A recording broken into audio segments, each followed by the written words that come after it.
अस्सलामुअलैकुम नाज़रीन, आप देख रहे हैं प्रोग्राम अंदर की बात मुज़म्मिल सोहवदी के साथ मैं हूँ आपकी मेज़बान इकरार रियाज़। हमारे साथ मौजूद है मुज़म्मिल सोहवदी।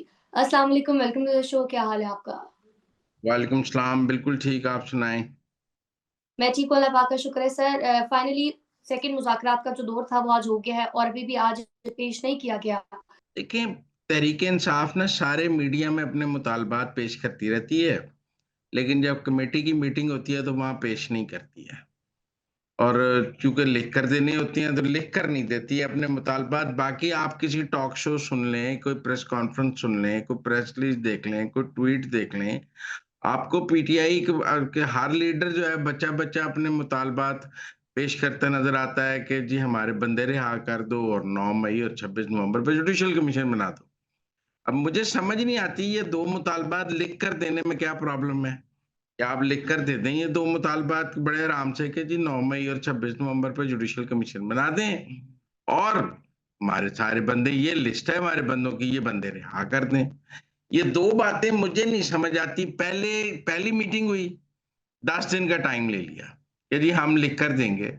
आज 10 दिन बाद दोबारा मीटिंग हुई, फिर अगले हफ्ते का टाइम ले लिया कि ये लिख कर देना है। इससे तो ये तासुर मिलता है कि तहरीक-ए-इंसाफ कोई मुज़ाकरात में संजीदा नहीं है। देखें, तहरीक-ए-इंसाफ के शर्त पे मुज़ाकरात हो रहे हैं। उन्होंने अपने मुतालबात लिखकर हुकूमत को देने हैं, हुकूमत ने लिखकर उनका जवाब देना है। सादा-सी बात है, उनमें से जो मुतालबात हुकूमत मान लेगी वो ठीक है, जो नहीं मानेगी उनकी वजह लिख के देगी कि हम ये मुतालबात इसलिए नहीं मान रहे। लेकिन अब आप देखें 15 दिन हो गए हैं और तहरीक-ए-इंसाफ के जो है वो अपने मुतालबात ही कमेटी में नहीं पेश कर रही। तो हम क्या समझें कि वो मुतालबात में संजीदा हैं? वो आते हैं, गुफ्तगू करते हैं और चले जाते हैं।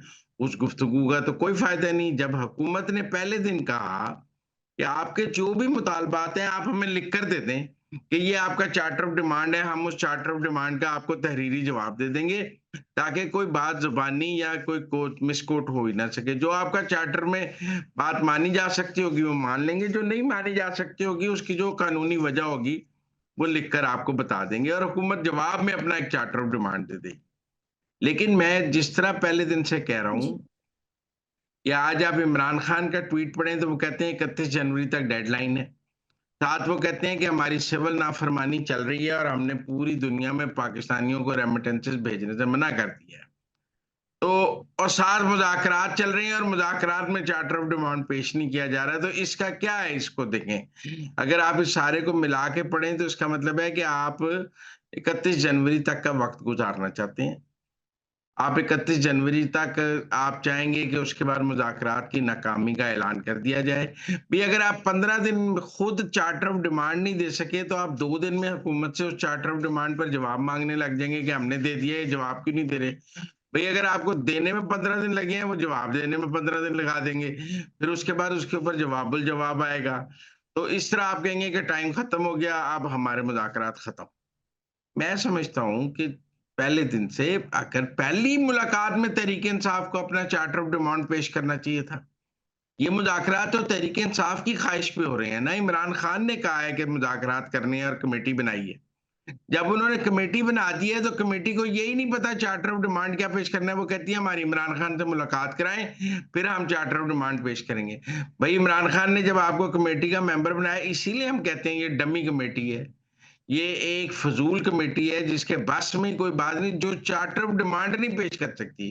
ये टीवी पे तो पेश कर सकते हैं, ट्विटर पे पेश कर सकते हैं, लेकिन हुकूमत के आगे नहीं पेश कर सकते। ये क्या मज़ाक हो रहा है कौम के साथ मुज़ाकरात के नाम पर? बाहर निकल के सब कहते हैं कि जी बड़ी अच्छी बात हुई, बड़ी अच्छी बात हुई, चाय पी कर रोटी खाई, घर को गए। वो तो फ्रॉड ही रहा है ना जी कि जब आप चार्टर ऑफ डिमांड पेश ही नहीं कर रहे हैं, तो क्या आप 15 दिन से लोगों को बेवकूफ़ बना रहे हैं? मेरे ख़्याल में आज चार्टर ऑफ डिमांड ना पेश करके तहरीक-ए-इंसाफ के वो प्लान साबित हो गए कि वो ट्रंप के आने का इंतज़ार कर रहे हैं। अब उन्होंने 2 जनवरी के बाद 7-8 दिन और बना लिए हैं। 10 हो जाएगी, 10 के बाद वो फिर पेश करके 20 आ जाएगी। 20 को ट्रंप आ जाएगा, फिर सारी तवज्जो ट्रंप की तरफ चली जाएगी। उसके बाद ये एक और कॉल देने की तैयारी करेंगे, जैसे कि कह रहे हैं कि हमारी एहतजाजी तहरीक तैयार है।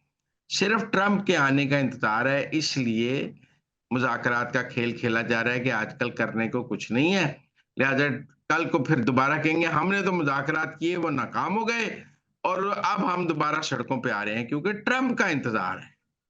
आप समझिए, मैं तो जी। हैरान हूँ, कराची में मजलिस वहदतुल मुस्लिमीन के एहतजाज में नारे लग रहे थे, अमेरिका का जो यार है गद्दार है।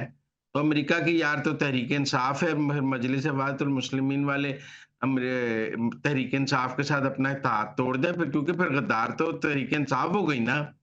मैं हैरान था कि जहाँ भी जी। मजलिस वहदतुल मुस्लिमीन ने कैंप लगाए, वहाँ पर नारे लग रहे थे अमेरिका का जो यार है गद्दार है।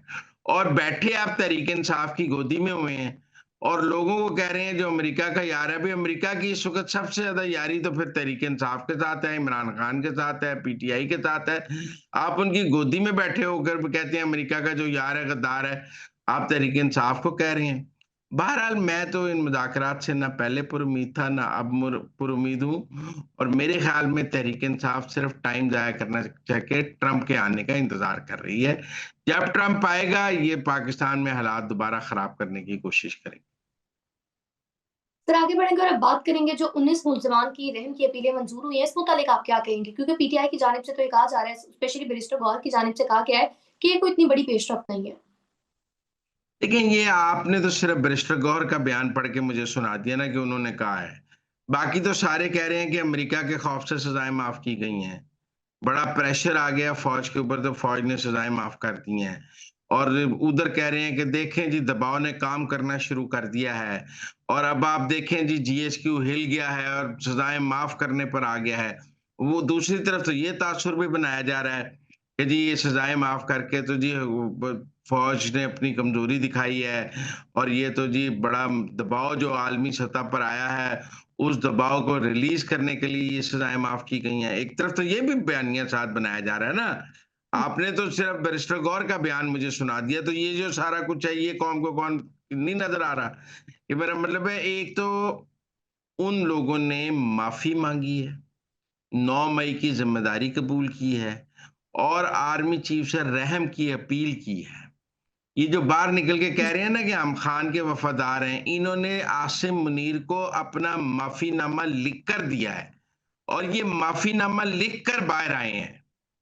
ये कोई अगर ये इतने खान के दिलदादे थे और ये अगर इतने ही बहादुर लोग थे, जो बाहर निकल के जिनको आज केपी हाउस में भी फूलों के हार पहनाए गए हैं और वज़ीर आला गंडापुर साहब ने उनका केपी हाउस में शानदार वज़ीर आला हाउस में इस्तकबाल किया है और उनको उनको गए ये सब माफ़ीनामे लिख कर आए हैं। इनके माफ़ीनामे सोशल मीडिया पर पड़े हैं। इन्होंने कहा है कि हमने 9 मई को जो जुर्म किया है, हम उस पर शर्मिंदा हैं। हमें माफ़ कर दिया जाए। हम आइंदा ऐसा नहीं करेंगे। लेकिन जब कोई बंदा माफ़ी माँगता है और अपना जुर्म मा कबूल कर लेता है, तो अदालत उसके साथ रहम का सलूक करती है। बुनियादी असूल है। दुनिया में जहाँ भी कन्फेशन कर लिया जाए और आप इकरार जुर्म कर लें और आप कहें कि हाँ, मैंने ये जुर्म किया है और मैं इस पर माफ़ी का तलबगार हूँ, मैं नादम हूँ, मैं शर्मिंदा हूँ, मुझे माफ़ कर दें। ये लिखा है इन्होंने अपने माफ़ीनामों में। उसके बाद कोई भी अदालत हो, वो मुल्ज़मान की सज़ा में कमी कर देती है। जब आप कन्फेशन करते हैं तो कन्फेशन का एक फ़ायदा है कि आपकी सज़ा में कमी हो जाती है और आपके साथ अदालत रियायत करती है। इसी असूल के तहत मिलिट्री कोर्ट से इन सबको 2-2 साल सज़ा हुई हुई थी। इन्होंने किसी को 2 साल, किसी को 3 साल, इन्होंने रहम की अपील की, अपने गुनाह की माफ़ी माँगी, अपना गुनाह कबूल किया, उस पर शर्मिंदगी का इज़हार किया। इनकी बाकी सज़ा माफ़ कर दी गई। मुझे नहीं समझ आता इसमें बैरूनी दबाव वाली कौन-सी कहानी है और इसमें जी कि वो बड़ी ब वो रिचर्ड गरनेल के ट्वीट काम कर गए, कोई कह रहा है जी वो जी यूरोपियन यूनियन का प्रेस रिलीज़ काम कर गया, कोई कह रहा है जी वो ब ब्रिटानिया ने कहा था उसकी वज़ह से हो गया। भाई क्या हुआ? जिनकी थोड़ी-थोड़ी सज़ाएँ बाकी थीं, उन्होंने माफ़ी माँगी है।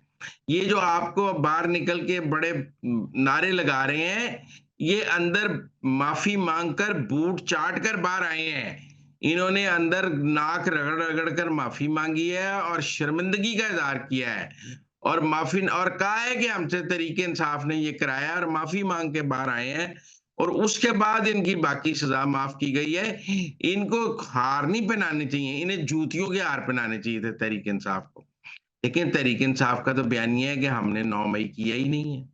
ये तो एक फ़ॉल्स फ्लैग ऑपरेशन था और ये फ़ॉल्स फ्लैग ऑपरेशन था, इसकी सीसीटीवी फुटेजेस दिए जाएँ। भाई जो लोग माफ़ी माँग ले, जिन्होंने कबूल कर लिया, आप उन्हें हार पहना रहे हैं। ये कैसी बात है?